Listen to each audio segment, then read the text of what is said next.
Hello everyone, in today's video we're going to be doing something a little bit different. We're going to be joined by my longtime friend Kirsty Skye to present today's case. We've actually filmed another case over on her channel which will be up now, so make sure you jump over to her channel after you've watched this video and subscribe to her, give her some love and check it out. Hi, I'm Kirsty Skye. I am also, like Josh, a true crime YouTuber. I've been posting content for about 3 years now. I cover cases such as murder mysteries, missing people and John and Jane Does. I've known Josh for quite a long time and I'm stoked to be collabing with him on his channel once again. It's been quite a long time, so I'm really stoked to be on here again. Well, if you want to check out more true crime, me and Josh have also done a collaboration over on my channel. There will be a link in the description to my channel, so please come over, have a watch and don't forget to subscribe.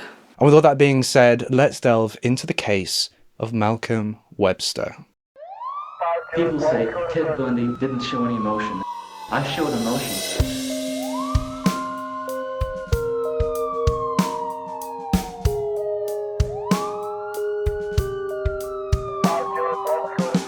I'm not guilty.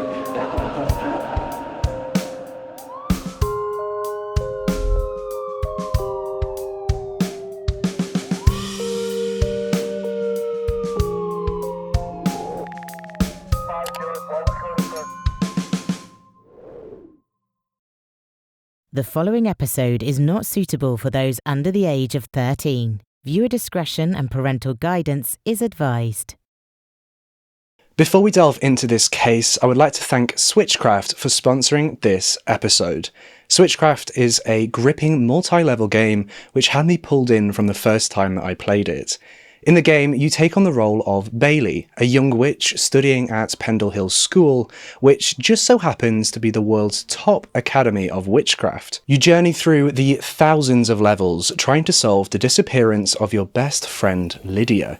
The only way to save her is by using your incredible Match 3 skills to help solve the mysteries surrounding the disappearance.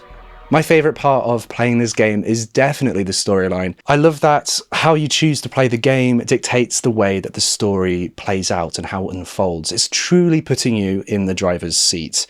Switchcraft gives you a completely unique and quirky graphic novel style, showing you beautifully crafted characters such as Professor Shirazi, Rosie and Dylan, and many, many more. Alongside the incredibly addictive levels you play through, Switchcraft utilises well-drawn background locations and dynamic gameplay, which truly make you feel immersed in the game. With thousands of levels to play through and over 85 unique and diverse characters to meet, you'll never get bored of this stunning game. Make sure you download Switchcraft for free today using the link down below at the top of the description or the link in the pinned comment and unlock the magical mystery that awaits you. Now, back to the case. Friday the 27th of May 1994, Aberdeenshire, Scotland. A typical cloudy Scottish day which began like normal in the Webster home. Claire and her husband Malcolm, both dedicated nurses, took a drive into the city that evening to drop off some paperwork. The rural roads that made up the majority of this journey were the picture of Scottish Highland, wild and beautiful. Malcolm and Claire had been married for 8 months, and they were blissfully living their lives. Unfortunately for this couple, though, this Friday drive would end in the worst way possible. Claire Jennifer Morris was born on the 26th of December 1962. She was originally from Aberdeenshire in Scotland, where she lived with her parents and her brother Peter. They were a happy young family who loved going on adventures together. The siblings were good friends and loved each other very much. Unfortunately for the family, they lost their father while Claire and Peter were still small children. Ultimately, this pulled the Morris family together in a time of grief, and both Claire and her brother continued their close relationship as they grew up, even with the typical sibling squabbles that occurred. Despite this loss at a young age, Claire was a happy and loving person. She had a green thumb and enjoyed gardening, as well as helping her mother around the house. Claire grew up surrounded by support and was admired by her friends for her hard-working and practical personality. She always did well in school and had her heart set on working within the medical field, ideally as a nurse. Eventually leaving Aberdeenshire, Claire moved to Dulwich, London, where she lived with a group of friends. This move was so that she could focus on her studies to become a registered nurse. This career was something that her family encouraged her to do and were very proud of what she was wanting to pursue. While working on her course, Claire, as any student would, went out to parties with her friends and enjoyed herself while drinking and dancing the night away. It was at one of these parties where Claire Morris met the man she would ultimately marry. The man in question was Malcolm Webster. Malcolm Webster was born on the 18th of April 1959 in Guildford, Surrey, to parents Robert and Odette Webster. He had two siblings, an older brother called Ian, as well as a twin sister called Caroline. As a child, he was very outgoing and attention-seeking. He always needed to be the centre of attention. He was known by his school friends as Pyro, as he had an obsession with flames and burning things. He also had a habit of faking illness, pretending to faint, having epilepsy, and he even told people that he had a brain tumour. According to his family, they believed this was just another way that he was attention-seeking, and it wasn't serious. Malcolm was not academically inclined, and after leaving school with no qualifications, he also struggled with finding a job. His father wanted him to follow in his footsteps in joining the police force, where he worked as a detective, but Malcolm had other plans. Instead, Malcolm decided he wanted to be like his mother and become a nurse, which his family believed would be a good fit for him. This brings us back to the party where Claire and Malcolm met. The pair were seen together at this party, and the very next day he turned up on her doorstep with flowers and gifts. This was the start of a blossoming relationship, which Claire was thrilled about. She would regularly gush about Malcolm to her mother and her brother, telling them all about things that they got up to and things he bought for her.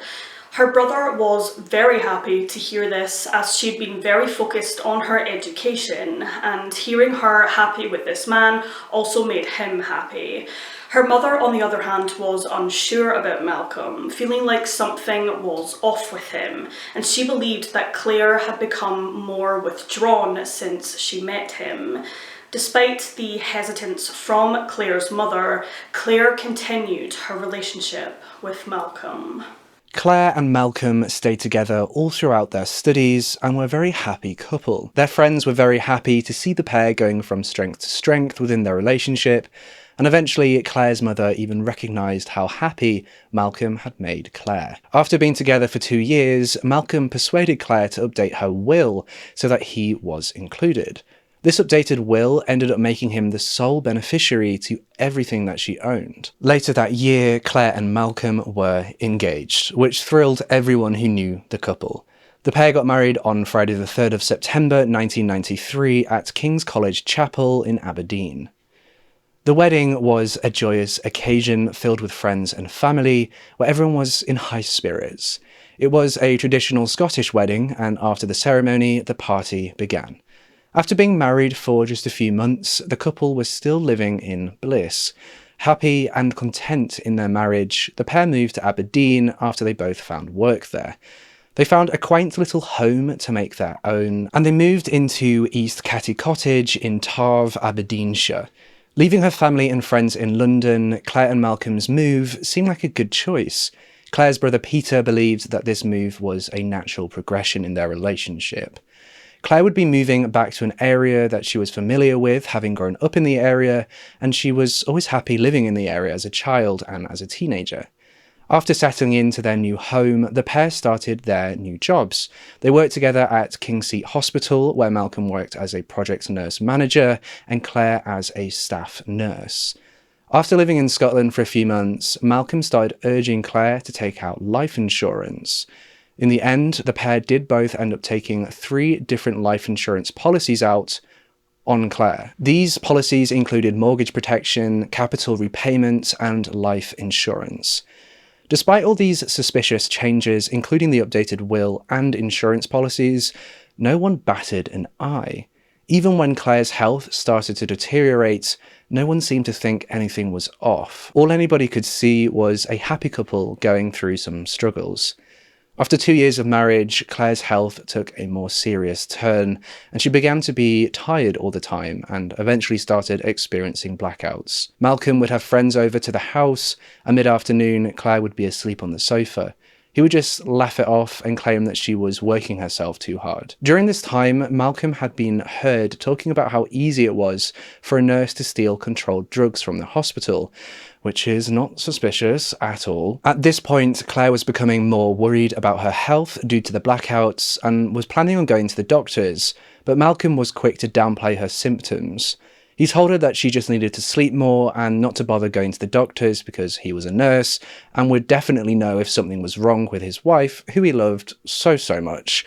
Seems like gaslighting to me, textbook gaslighting. During this time, Claire became more and more dependent on Malcolm as she was becoming confused and often spaced out.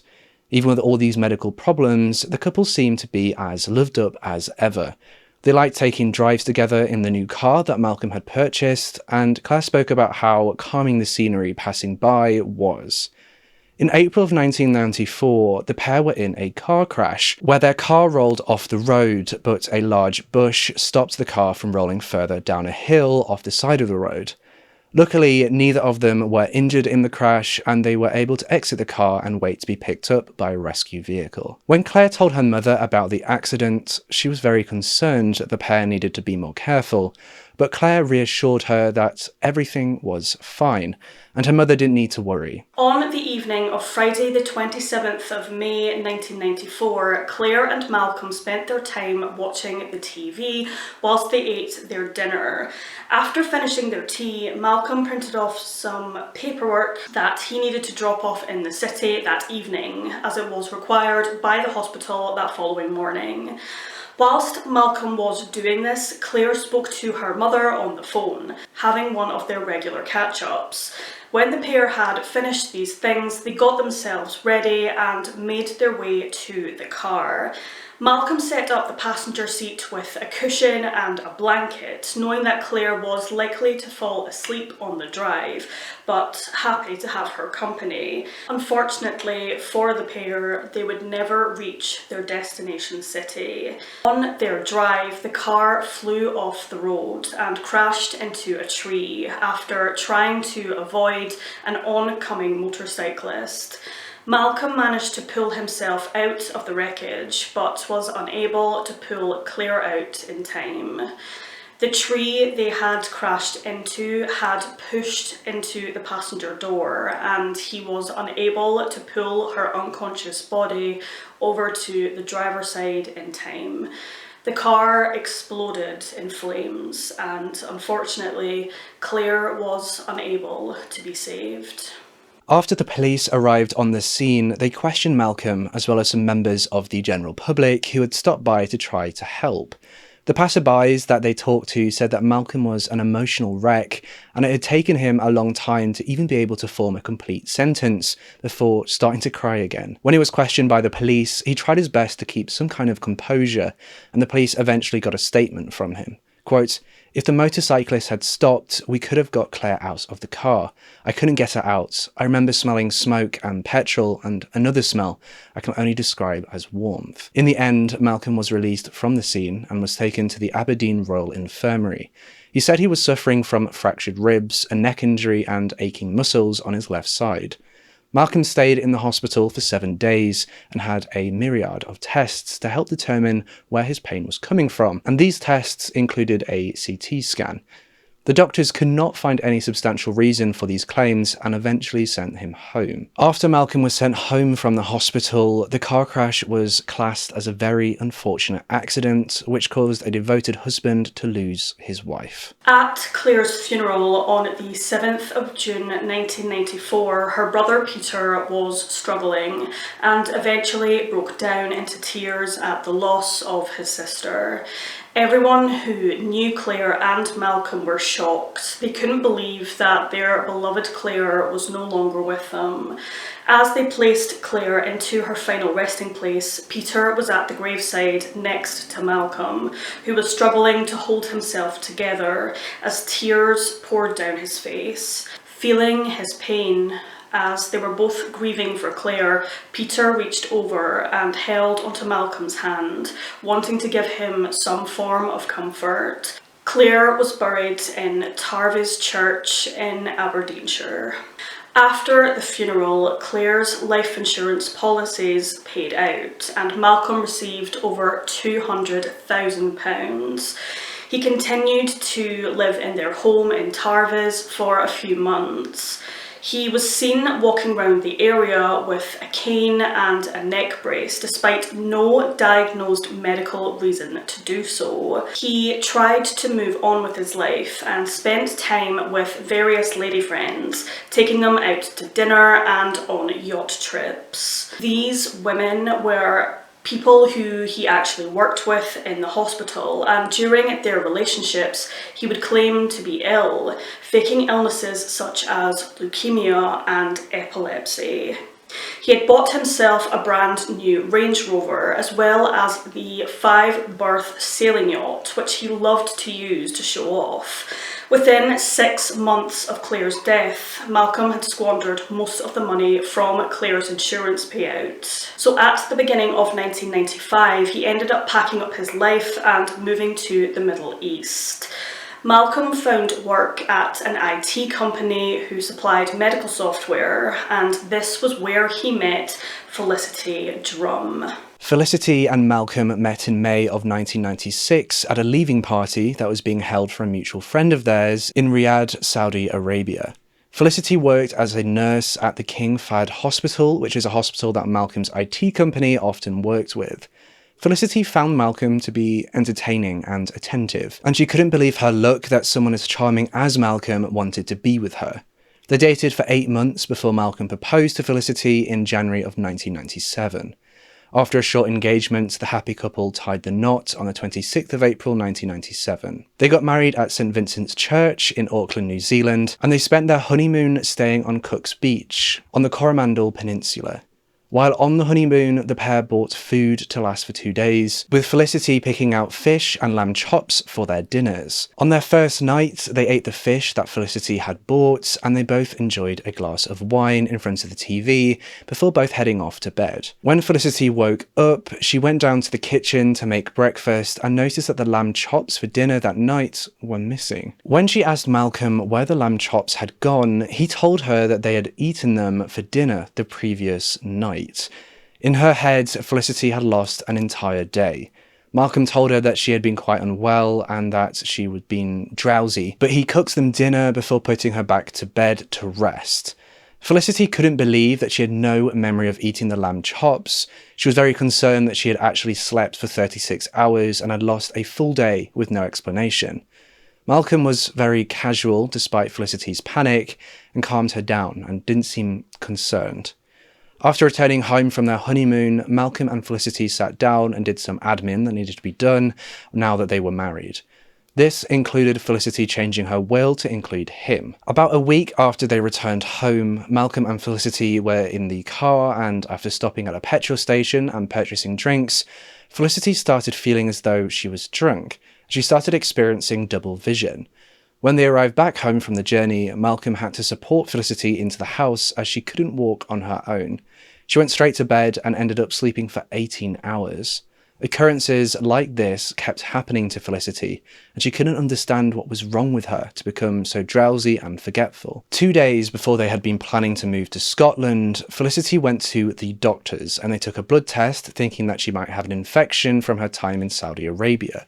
When the test results came back, they found that Felicity had problems with her liver, and her symptoms were similar to those who had their drinks spiked with a date rape drug. Felicity and Malcolm moved back into Malcolm's home that he had shared with Claire. The couple lived happily in this home, and while Felicity seemed to struggle with some health issues, the newlyweds seemed to still be happy. In September of 1997, the home that Felicity and Malcolm were living in caught on fire and damaged the interior of the home.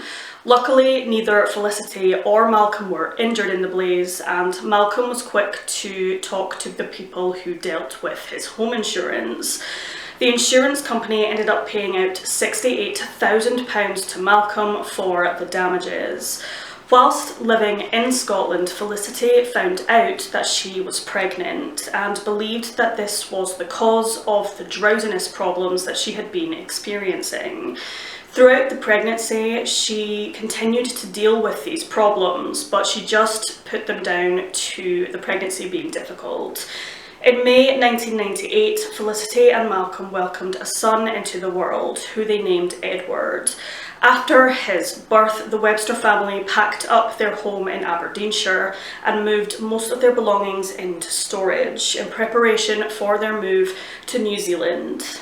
On the 15th of November 1998, Malcolm was granted a 6-month visa to enter New Zealand, and with this, he, Felicity and their young child packed up and moved.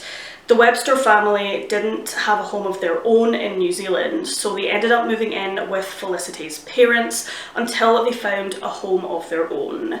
Whilst staying there, Malcolm applied to the High Commission for permanent residence. He was relying on his clean criminal record, his nursing, as well as his marriage to Felicity. Eventually, the family found a house that they loved, and Felicity agreed to pay in her life savings to help pay for the house.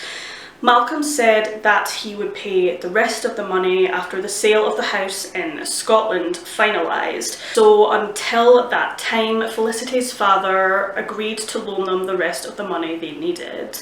This house purchase ended up taking longer than they would have liked, so Felicity, Malcolm and their son Edward ended up staying with Felicity's parents for longer than they anticipated. In the early hours of the 10th of February 1999, Felicity's parents' house caught on fire from an armchair. Luckily for everyone in the house, Felicity woke up and managed to alert everyone by shouting "fire." Felicity's dad ran downstairs with Malcolm and started trying to put out the fire, while Felicity, her mother and Edward escaped the house to their neighbours. Felicity's dad and Malcolm did manage to put out the fire, though the property suffered from lots of fire damage. 2 days later, on the 12th of February 1999, Felicity and Malcolm travelled to the bank in order to finalise the payments needed for their home purchase. On this drive to the bank, Malcolm said that there was a problem with the car's steering and swerved across multiple lanes before driving the car into a ditch. While trying to get their bearings, Malcolm told Felicity to stay in the car to stay safe while he went around the back of the car to see the damage. Before Malcolm could start looking around the car, the police arrived on the scene and started to question both Malcolm and Felicity on what had happened. Malcolm told the police and paramedics who had arrived on the scene that he was having a heart attack, so they took him to the hospital. Felicity went with Malcolm to the hospital and asked her sister to go and get the car back from the garage that the police had taken it to. While at the garage, the mechanic fixing the car told Felicity's sister that there was nothing wrong with the steering on the vehicle. He also told her about the petrol and lighter that he had found in the boot of the car. This caused alarm bells to go off in Felicity's sister's head, as no one in the family smokes, and everyone knows how dangerous it is to drive around with canisters of petrol in the boot of your car. Despite this suspicion from her sister, life seemed to carry on for the Websters. Malcolm was released from hospital after a week-long stay. It's important to note that during that stay, no major health problems were found to be wrong with him. And following this hospital stay, Malcolm decided that he and Felicity and Edward needed to spend some quality time together as a family. The couple drove out to Kaipara Harbour to have a picnic, but when they arrived, Malcolm felt that it was too busy, so he continued driving, trying to find somewhere else to eat. After stopping in a town called Helensville, Malcolm decided that he wanted to stop and get some more things for the picnic. When he returned to the car, he told Felicity that he had found a lake nearby, which would be perfect for them. He climbed back in the car and passed Felicity a water bottle that he had bought within the store. The next memory Felicity had was waking up in the passenger seat of the parked car to the ringing of her phone. Malcolm and Edward were no longer in the car, and it seemed dark due to the dense cover that the tree canopy above had provided. As Felicity slowly woke from her sleep, she answered the phone to her father's voice, quickly speaking to her. Quote, "Wherever you are, you have to come home right now. It doesn't matter what Malcolm says, you have to get back immediately." Concerned for her family, Felicity looked around the area they were parked in and spotted Malcolm with Edward in the pushchair moving away from the clearing. Calling out to Malcolm, he seemed to jump in fright before asking Felicity why she was awake. Malcolm tried to tell her to go back to sleep whilst he took Edward for a stroll, but Felicity was too worried about her family and forced Malcolm to drive them back home. When they returned to her parents' house, Malcolm told Felicity that her dad was going to tell her a lot of lies about him and not to believe him. After telling Felicity this, he let her and Edward out of the car before driving away. Confused, Felicity walked into her parents' house with Edward and asked her father what was going on. Her dad told her that the bank had notified him that when he was planning to deposit his part of the house loan into their account, the account had actually been emptied. There was no money left in any of the accounts that Felicity had access to. Around 200,000 New Zealand dollars of Felicity's money was gone. After hearing about this, Felicity's parents decided to do some digging and ended up uncovering forged life insurance documents amounting to over £500,000 in the event of Felicity's death. They also discovered a property in Cornwall that Malcolm was in the process of buying. Upset and very confused at how her previously very loving husband had run off with all of her money and no regards for her or her child, Felicity tried to get answers. Agreeing to meet, Malcolm and Felicity met in a supermarket car park where she demanded answers from him and accused him of planning to kill her in the forest the previous day. All Malcolm said to this statement was, "You would have died happy." When he asked Felicity for his passport, she refused, as she knew he was planning on skipping town. Felicity left Malcolm then and drove straight to the police station and gave a 7-hour statement. This statement spoke all about her strange health scares as well as the car crashes, the petrol and lighter found in the car, as well as her suspicions that he had killed his previous wife, Claire Morris. After this statement was given, Felicity underwent a toxicology test which revealed that she had clonazepam in her system, which is a Class C drug which is used to control epileptic seizures as well as panic disorders. Despite all of this evidence piling up against Malcolm, he managed to flee from New Zealand back to the UK without any problems. On the 13th of July in the year 2000, the New Zealand police confirmed that Malcolm was the subject of 4 different warrants for his failure to appear in court. These warrants were 2 counts of arson, 1 count of giving or administering drugs to his wife, and the final count was for disabling or stupefying his wife. The police alerted Interpol and immigration authorities of these charges, as well as the warrants for his arrest. Along with these, the New Zealand police also got in contact with the police in Aberdeen to alert them of the similarities between Claire Morris's death and the attempts made on Felicity's life. Somehow, Malcolm managed to evade the police and continue living his life in the UK. He again fell into the same habits of getting women to sympathise with him based off the illness he decided to make up that day, and this included telling people that he had leukemia again, which he backed up by completely shaving his head and eyebrows to really sell the act. While carrying on with this charade of being ill with leukemia, Malcolm met Simone Benagi. Simone was a nurse at the hospital that Malcolm was going to for his quote-unquote chemotherapy appointments, and she found him to be a kind and understanding man who needed somebody to help care for him. As anybody would when trying to scam multiple women, Malcolm never told Simone that he was still married. He carried on this charade for months and continued to get close to Simone. Eventually, they were close enough that Simone even asked him to move in with her, believing that he was the perfect man for her. When the pair were able to, they loved to go out on the boat that Simone owned. They both enjoyed the freedom it gave them and loved that it was something that they could enjoy together. On the 26th of August 2006, Malcolm had gathered enough money up so that he could put a deposit down on a platinum and diamond wedding ring, and in September 2006, he proposed to Simone. Despite 12 years passing after Claire's death, the Scottish police still had Malcolm on their radar, but they didn't have sufficient evidence to arrest him. Luckily, a turn of fate came into play, which changed the course of this case. While at a police conference in England, Felicity's sister met a superintendent who was familiar with the death of Claire Morris, and when they got to talking, they could both see the similarities between the death of Malcolm's previous wife and the attempted murder of Felicity. From this conversation, they took a statement from Felicity's sister and got in touch with the police in Scotland, who, now with this statement, decided to look further into Claire's death. Finally, 12 years later, Malcolm's web of lies and deceit was unravelling. Needing more hard evidence before the police could confront Malcolm, they decided to look into the evidence from Claire's death. The piece of evidence that sealed Malcolm's fate was a piece of Claire's liver, which had been kept all these years from her post-mortem. With the advancement of science, police were now able to conduct a more thorough toxicology report, and they found traces of temazepam in her tissue. This proved that Claire had a sedative in her system when she died, which gave the police enough evidence to link Claire's death with the attempted murder of Felicity.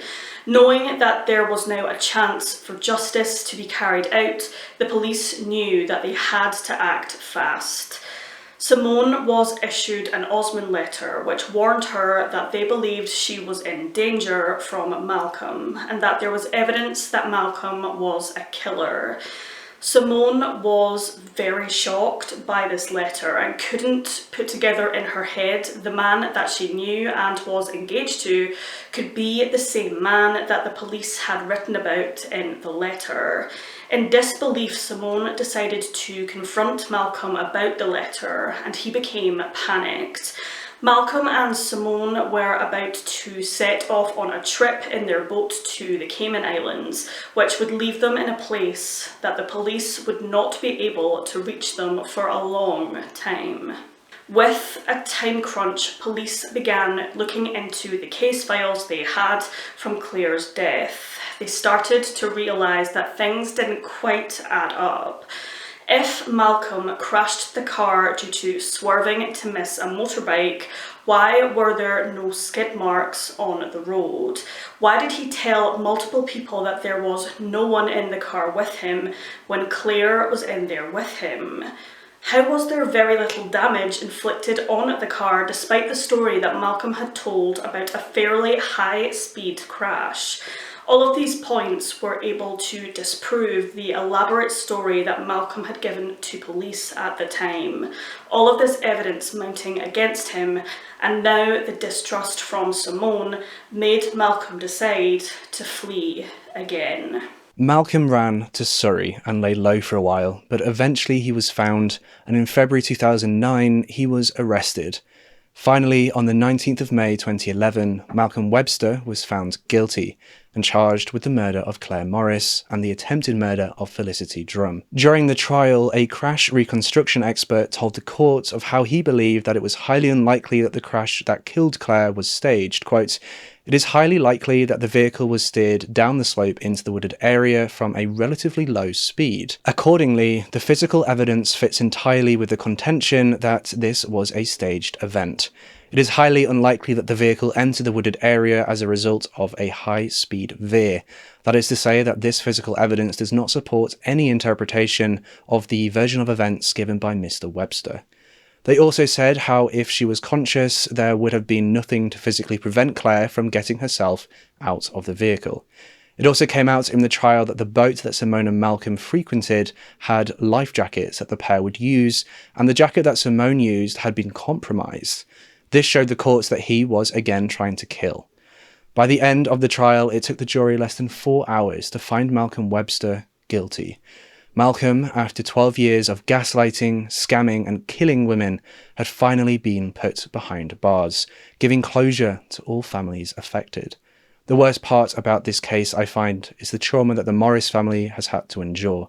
It took years for Malcolm to be brought to justice for what he had done to Claire, and even after everything he put that family through, he still wasn't finished. You see, Malcolm had bought the plot next to Claire in the churchyard and had made plans in his will so that he would be buried right next to her, right next to Claire's grave.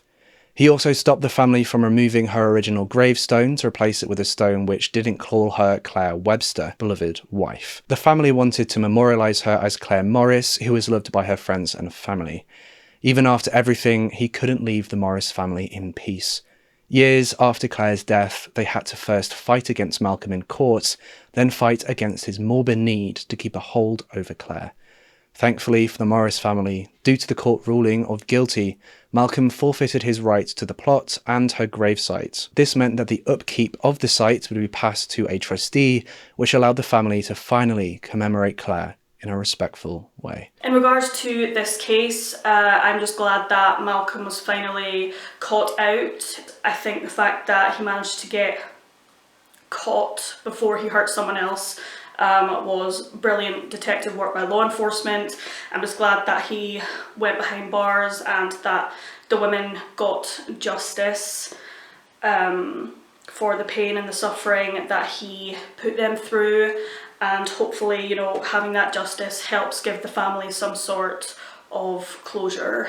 And that is everything that we have for you in today's case. Make sure you subscribe to this channel and hit that bell icon so you can be notified every single time I post a brand new true crime video just like this one. Make sure you jump over to Kirsty's channel and check out the case that we've covered over there. You'll find a link down below and a link in the pinned comments. And with all that being said, I'll see you in the next case. Do you want more Joshua Miles content? Do you want to hang out with me live, play chill games and discuss true crime with me? Then guess what? You can.